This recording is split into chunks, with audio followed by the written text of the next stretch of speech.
সুযোগ যখন পেয়েছেন, সুযোগ কি হাতছাড়া করবেন? একদমই না, সেটা করা একদমই ঠিক হবে না। বলছি, যারা 46 বিসিএস রিটেন পরীক্ষায় অংশগ্রহণ করার জন্য নতুন করে টিকিট পেয়ে গেলেন, তাদেরকে ইএনজি লার্নিং এর পক্ষ থেকে জানাচ্ছি অভিনন্দন।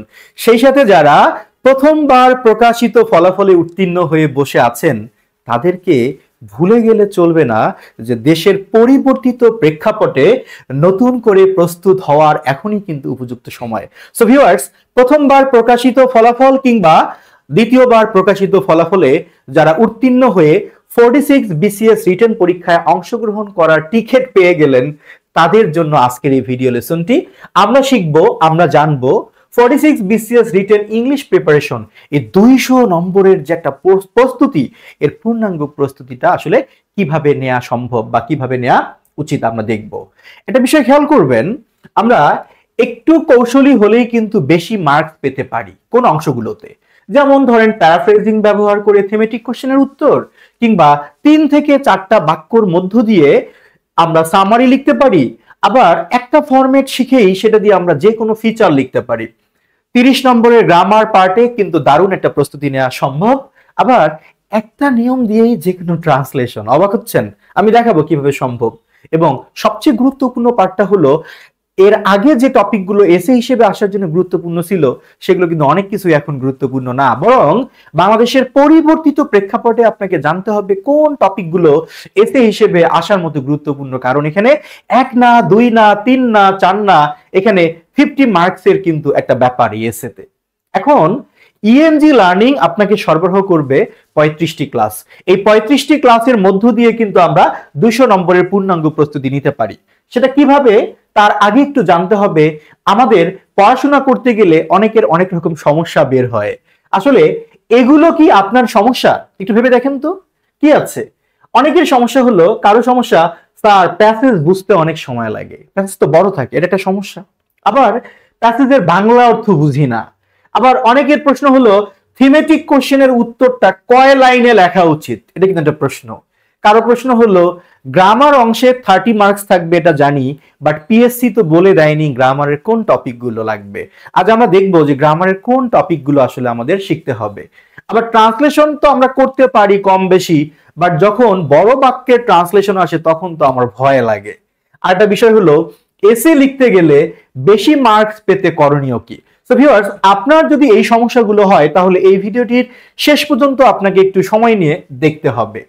আমরা তার আগে একটু জেনে নেই যে আমাদের 2টা পেপার এখানে 200 মার্কসের রিটার্ন পরীক্ষায়, পেপার 1 এবং 2, কিভাবে প্রস্তুতি নিব আমাদের এই 200 মার্কসের জন্য। এর জন্য ইএনজি লার্নিং যে আপনাকে একটা চমৎকার কোর্স সরবরাহ করবে, সেখানকার কোর্স প্ল্যানটা কেমন হওয়া উচিত। আপনি ইএনজি লার্নিং এর কোর্সে ভর্তি না হলেও আপনি এই কোর্স প্ল্যান দেখে নিজেকে চমৎকারভাবে প্রস্তুত করতে পারবেন। চলুন তাহলে আমরা দেখে আসি যে আমাদের কোর্স প্ল্যানটি কেমন হবে। আমরা 46 বিসিএস রিটেন ইংলিশ প্রিপারেশনের জন্য সময় যেহেতু কম পাওয়া যাবে, তাই আমরা ক্লাসের সংখ্যা রেখেছি 35টি। এই 35টি ক্লাসের প্রথম ক্লাসে আমরা সিলেবাস বেসড ডিসকাশন করব একটা ক্লাসে। সিলেবাস ভিত্তিক আলোচনা খুব জরুরি দরকার এটা। এরপর ট্রান্সলেশন বাংলা থেকে ইংলিশ অনুবাদের উপর আমরা ক্লাস করব 7টা। এরপরে আসেন ইংলিশ থেকে বাংলা অনুবাদের উপর আমরা ক্লাস করব 5টা। তারপর রিডিং কম্প্রিহেনশন, যেখানে আমরা শিখব প্যাসেজ পড়ে কিভাবে থিমেটিক কোশ্চেনের উত্তর করতে হয়, কিভাবে চমৎকারভাবে একটা সামারি লেখা যায়, কিংবা প্রয়োজনে তার টাইটেল কিভাবে লেখা যায়, এর উপর আমরা ক্লাস করব 1টা না 2টা না, বরং 5টা ক্লাস। ফিচার রাইটিং অথবা লেটার টু এডিটর, যেখানে 20 মার্কস বরাদ্দ থাকে, এর উপর আমাদের ক্লাস আছে 2টি। ওকে, একটা ক্লাসে আমরা বেসিক প্রিপারেশন নিব, আর একটা ক্লাসে আমরা অ্যাডভান্স প্রিপারেশন নিব। বেসিক গ্রামার যেখানে 30 মার্কস থাকে, এখানে আমরা ক্লাস রেখেছি 5টি। যেমন ধরেন জয়েনিং সেন্টেন্স, কিংবা word formation, changing parts of speech, কিংবা ক্যাপিটালাইজেশন এন্ড পাংচুয়েশন মার্কের ব্যবহার, এই সম্পর্কিত টপিকগুলোই নরমালি বেসিক গ্রামার বা গ্রামার পার্টে থাকে। সেই গ্রামার পার্টে আমরা ক্লাস রেখেছি 5টা। এসে রাইটিং এর উপর আমরা 6টি ক্লাস রেখেছি। আমাদের টার্গেট হচ্ছে এই 6টা এসের ক্লাসে আমরা কমপক্ষে 15 থেকে 20টা এসের প্রস্তুতি নিয়ে নিব, যেন কমন পরেই কমন ফেলানোর টার্গেট নিয়ে আমরা প্রস্তুতি নিব ইনশাল্লাহ। সেভাবে সলভ ক্লাস থাকবে শেষে 3টি। সলভ ক্লাসগুলো আসলে কি বোঝাচ্ছে, আমাদের যখন কোর্সটা শেষ হবে তখন আমরা 3টা পূর্ণাঙ্গ মডেল টেস্ট নিব এবং সেই মডেল টেস্টের উত্তরগুলো আমি রুবেল রানা ডিজিটাল বোর্ডে সুন্দর করে সরবরাহ করব। আপনারা যেন সহজে বুঝতে পারেন যে একজন রিটেন পরীক্ষার্থীর কিভাবে উত্তরগুলো করা উচিত, যার কারণে লাইভ সলিউশন হবে এই 3টা সলভ ক্লাসে। এই হচ্ছে আমাদের কোর্স প্ল্যান। এখন এই কোর্স প্ল্যান অনুযায়ী আমরা চমৎকারভাবে সাজিয়েছি যে কত নাম্বার লেকচারে কোন টপিকটি থাকবে। যেমন lecture 1 discussion on syllabus and strategies for obtaining higher marks, lecture 2 basic sentence structures. কেউ বোঝে না, মনের দুঃখ একটা কথা আছে যে আমরা সবাই অনুবাদে যাই কিন্তু সেন্টেন্সের কিছু মৌলিক গঠন আছে সেগুলো আমরা জানি না, যার কারণে আমাদের ক্লাসটা শুরুই হবে বেসিক সেন্টেন্স স্ট্রাকচার দিয়ে। এর উপর কয়েকটা এপিসোড, তার এখানে এপিসোড 1টা আছে। এরপরে আমরা যাব ট্রান্সলেশন, বাংলা থেকে ইংলিশ, ইংলিশ থেকে বাংলা। এই চমৎকার কোর্স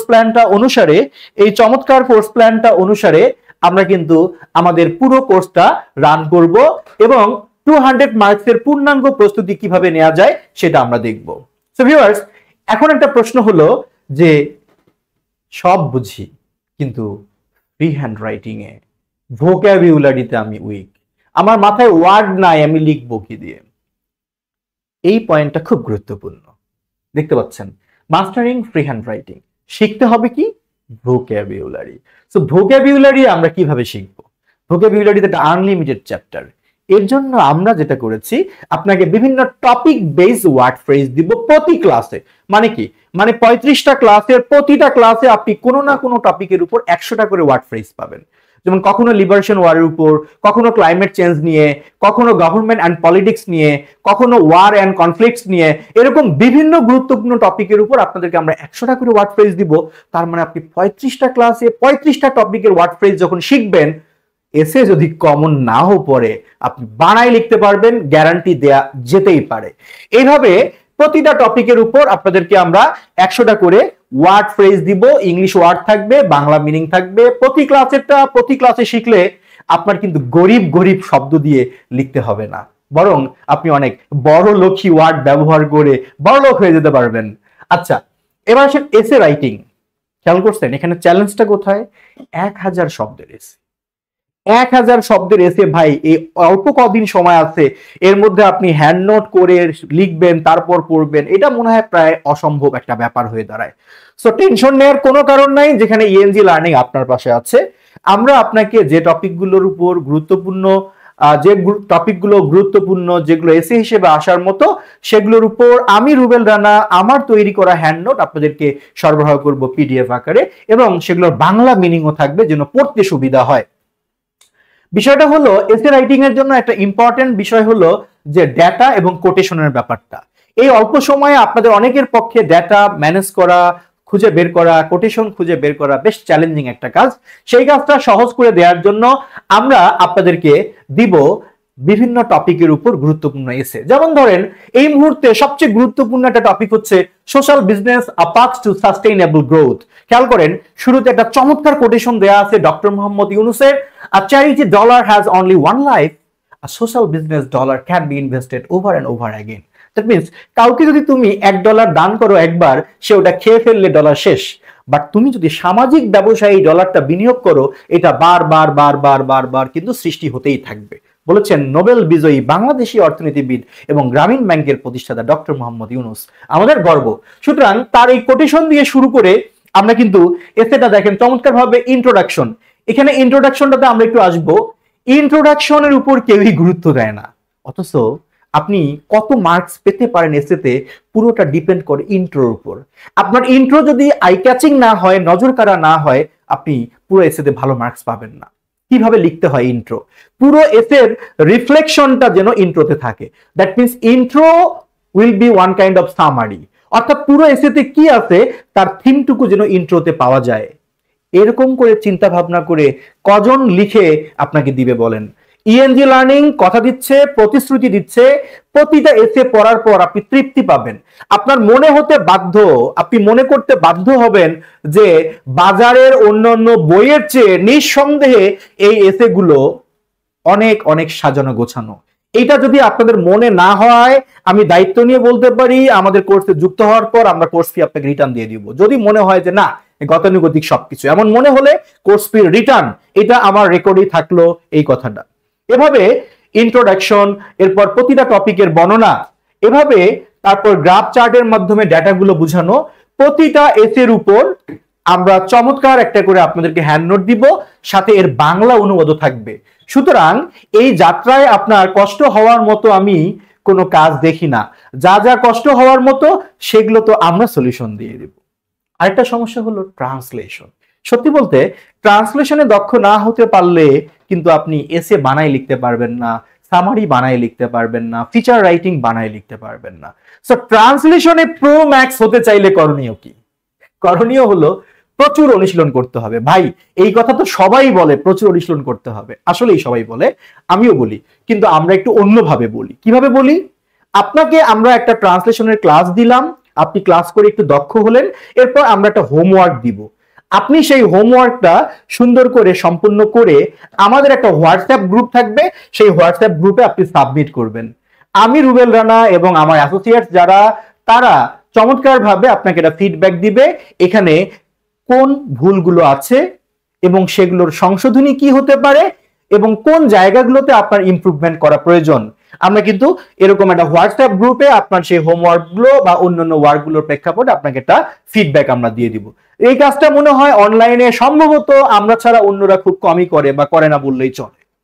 এখন আসেন, এই কোর্সে যারা ভর্তি হওয়ার জন্য প্ল্যান করে ফেলছেন অলরেডি আমার ভিডিওর শুরু থেকে বা এখন পর্যন্ত, তাদের জন্য একটা দারুণ সুখবর। সেটা হলো 46 BCS রিটেন ইংলিশ প্রিপারেশন কোর্সে আমরা 50% ডিসকাউন্টে ভর্তি নিচ্ছি। জি, একদম 50% ডিসকাউন্টে ভর্তি নিচ্ছি। আমার মতে সত্যিকার অর্থে যারা 46 রিটেন পরীক্ষার্থী, তারা শুধু কমেন্ট বক্সে কোর্স ফি কত এরকম করে না লিখে সম্ভব হলে আপনারা একটু ফোন করেন। যদি ফোন করতে কোনো কারণে সমস্যা হয়, আপনার জাস্ট একটা মিসড কল দিয়ে রাখেন, আমাদের কোর্স কোঅর্ডিনেটর আপনাকে কল ব্যাক করবে ইনশাআল্লাহ, কথা দিচ্ছি। এবং এই নাম্বারে সরাসরি ফোন করতে পারেন, কিংবা এটা আমাদের হোয়াটসঅ্যাপ নাম্বার, এখানে নক করতে পারেন।